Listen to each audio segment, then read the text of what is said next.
And so that's what you want to go for. Exactly. And if you look at like someone like Clapton, you know, who's obviously not a speed merchant, but this is what you're saying, you know, the lines are still delivered flawlessly and with immense, I mean, his I would much reputation. rather play with a drummer who has great time and plays simple than play with a drummer who's trying to do all the latest Neil Pearce, There you go. bullshit and not pulling it off. I mean, That's nothing wrong with, he's a great drummer, and if you can pull it off, that's fine. But what I'm saying is it's more important to pull off what you do well. That makes it at a pro level, okay? And it doesn't really matter what it is that you're pulling off. And so the choice of what you're going to pull off is all up to you. That's it. But that's what drives the whole deal. And that it really is. And you know, if you're not already there, or you're going to get there eventually, if you monkey around with these instruments in the music world long enough, you're going to figure this out. What Troy's telling you. But I have to say it one more time. If you're interested in Troy's stuff and you're working with it, please go back and do the primer. Do it for yourself. I got an idea too. I got to tell you this. If somebody's going through, and if you really want an eye-opening experience to what you really sound like, record yourself playing along with the CD. Well, that's it. The recording studio doesn't lie, and it is going to tell you what you do. There's no way that as a person's developing a playing ability, their mind is largely, if not entirely, wrapped up in the doing of what they're doing. So they're not listening.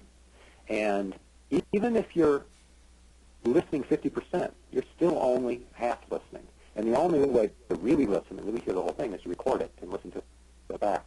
And that's going to reveal the flaws. It's going to reveal the flaws in timing. And you know what? Just pushing the beat in a lead phrase can make it suck.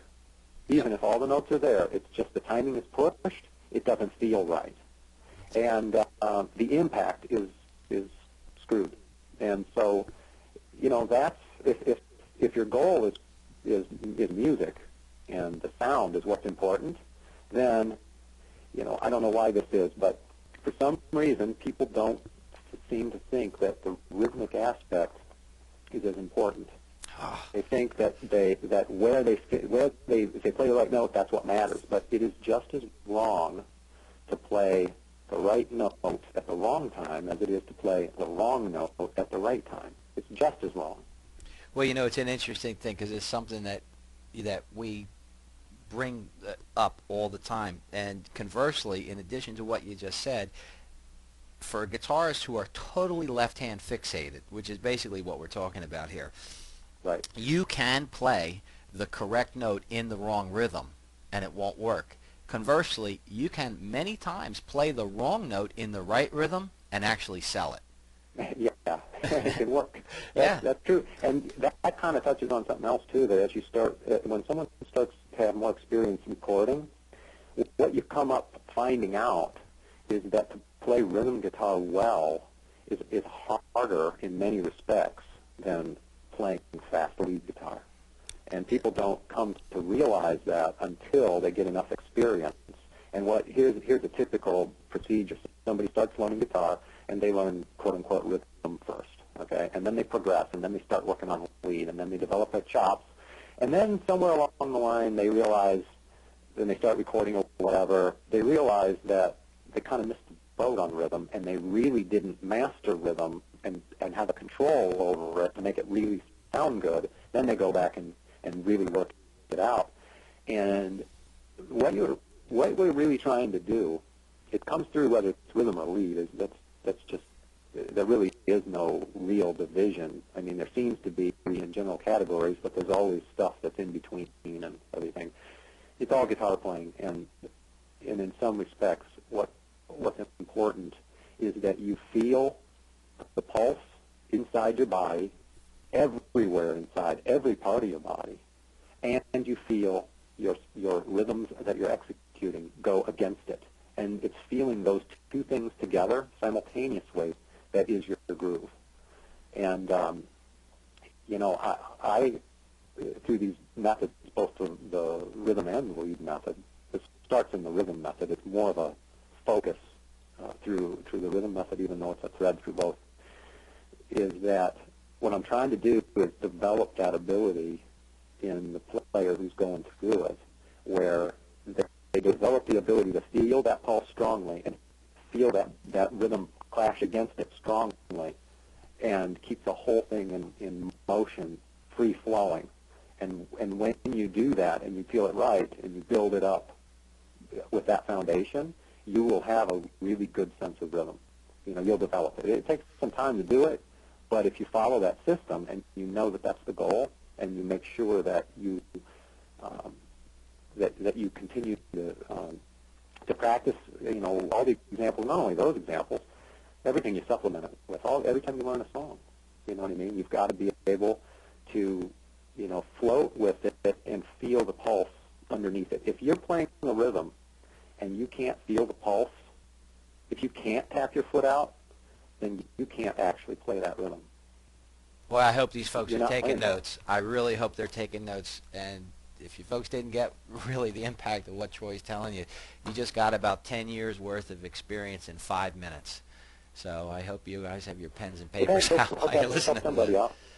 What's that? Yeah, because, it's funny how when you do this kind of thing, you synthesize 10, 15, 20 years of hard-learned experience into a few phrases over a few minutes. And sometimes the gravity is missed on the receiver. So, again, important point in this conversation to go back and listen to if you really didn't catch the deep underpinnings and the gravity of what Troy just told you. Speaking of those things, by the way, I just want to say those things are kind of the top-level priorities, and that's what it is. It's important to understand, I think, on an overview level, what the top-level priorities are, so that you structure the learning priorities properly. Because if you do that and you go after the right things, you'll get them, and you'll get them down without having to go do it for 10 years. Exactly. You'll increase the speed at which you get to your target. That's exactly right. And I mean, the philosophy, well, obviously it's correct. But unfortunately it's a point that too many guitar players miss. They're too fascinated with the riff, I guess if you're more interested in the immediate gratification of pulling it off because, you're playing for a friend and they think it's cool, and it is cool, but I mean, if you're just interested in reaching that level, well, then you probably don't need to execute it with a flawless rhythm. But if you want to be in a band that can actually play music at a level that would be suitable for a professional environment, well, then you've got to, put your sights on things a little bit differently. Absolutely, absolutely. Troy, we were mentioning about what I call the crucible, the recording studio. Can you bring everybody up to speed on what's going on with Artists Underground, your studio, and tell us about that? Well, sure. In the late 90s, probably the end of the decade, I finally got a recording studio going. Hard disk recording kind of came of age, and so I've got a studio. And right now, I did produce a lot of bands for a couple of years, but now I don't really do that much anymore. Although I do take a little bit on here or there. But now my project is, you had said Troy Stetina project, but actually I'd originally called it that, and it's still called that on the website, but the band is called Second Soul now, and there are links to it and everything. And we're the record, The Dumber, and we're about half, we've got about 25 songs, and most of them are recorded, and we're just cleaning it up and, completing it, making sure everything's right. And we'll be releasing that, and so that's pretty much, the studio at this point just kind of exists for that. Which is, of course, to be honest, that's the original reason that I started it.